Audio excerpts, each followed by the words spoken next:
Good evening, everybody. My name is Jacqueline Stuckey, and I will be giving you my assessment on a particular caregiver that I thought was really interesting. She is actually caring for her elderly aunt. Just a little bit of background on the caregiver. Her name is Elsie, and Elsie is 45 years old. She is married. She has three children, and she took Actually, she has three children and she has her own business as well as her husband has a business. So she not only runs her business, but she helps her husband with his, and they're still raising their kids that are still left at home. And her aunt's name is Dorothy.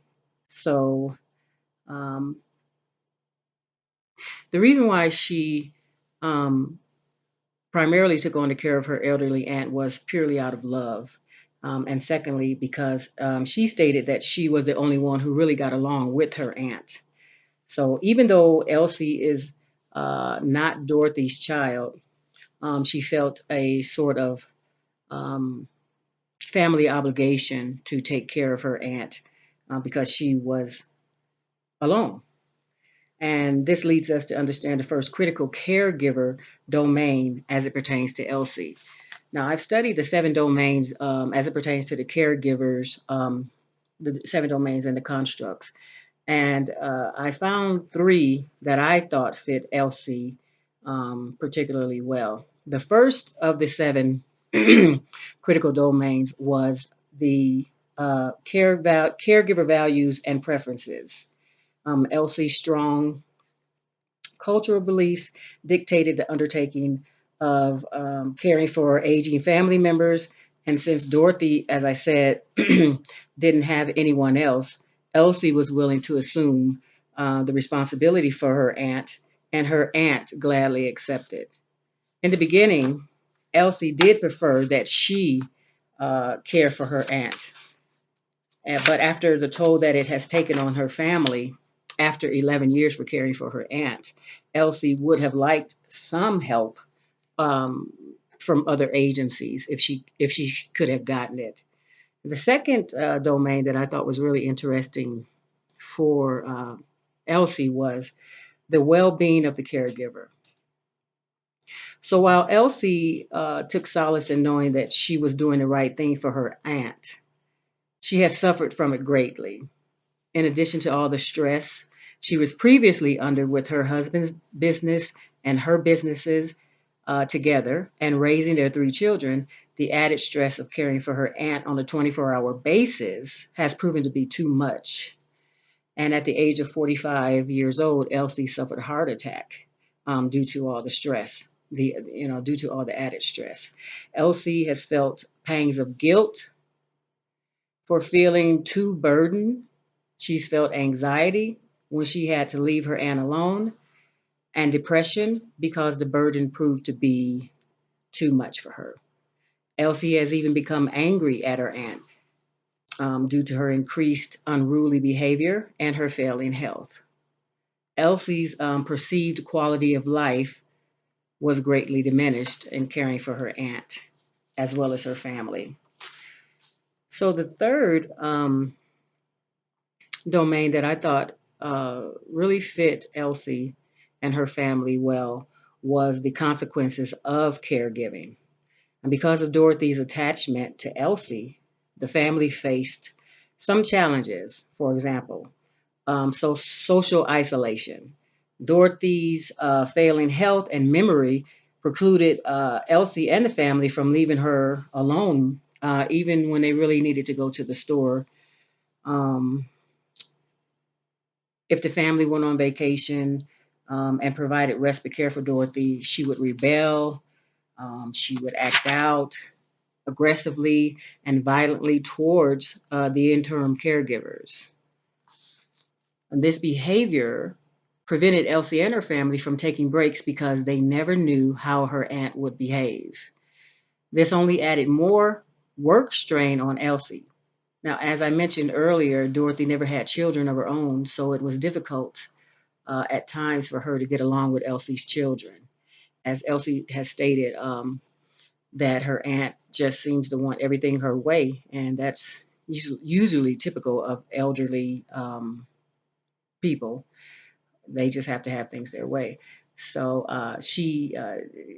Dorothy found it difficult to get along with Elsie's children. She was, in the words of Elsie, she was very critical of her children, and so that caused a lot of friction within the family. And oftentimes, Elsie had to intervene in family disputes. And one of the aspects in this domain that I saw, one of the perceived benefits to doing all this was that Elsie always felt guilty for being frustrated from caring for her aunt. So she thought it was wrong to feel that way. Therefore, she would have liked to have acquired some knowledge and new skills in her role of caregiver. She feels that maybe this could have helped improve the family relationships between everyone in the household. Um, Too often, caregivers are not allowed to really express their feelings about, their role as a caregiver. I think it's taken for granted that Elsie, along with many other caregivers, that they should do this, and everything is just going to be okay no matter what. And that whatever feelings you feel, maybe you should suppress them. And that is definitely the wrong thing to accomplish. And that's how Elsie felt. She felt that she just couldn't express herself, and she felt guilty for having some perceived bad feelings toward her aunt. Now, one of the recommendations that I think, one of the first recommendations that I think is good for Elsie, to care for her immediate needs. Well, the first thing is the first recommendation I make is that I would suggest that Elsie and her family find a resource such as a social worker to assist her with placing her aunt. First and foremost, um, she needs help with that. The strain on the family is just too much of a burden for Elsie. So the first thing that I recommend is that she find someone to help her um, not only place her aunt, but to help her talk about her feelings. And that leads me to the second recommendation that I have for Elsie. I would recommend that Elsie, get in contact with a counselor, someone who is able to help Elsie process her feelings and her family, not only Elsie, but her husband and children as well, because I'm sure that there are a lot of bad feelings that build up. Um, and I think that they all would stand to benefit from seeking some counseling. Um, due to the toll that the 11 years has taken on them. So, though she may enjoy the relief of her aunt's placement into a nursing home, pangs of guilt, they have a way of resurfacing, so I'm sure that they will probably resurface.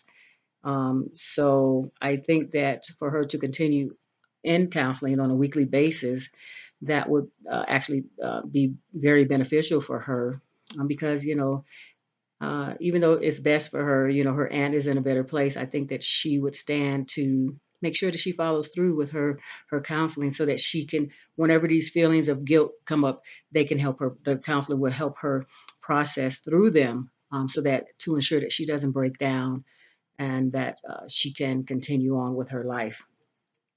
And like I said, this should be done on a weekly basis.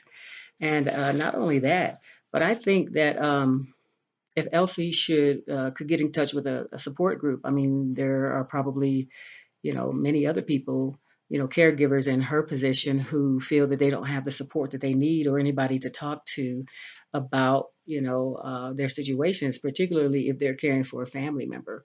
So those are my recommendations. And I thought that her case was really interesting.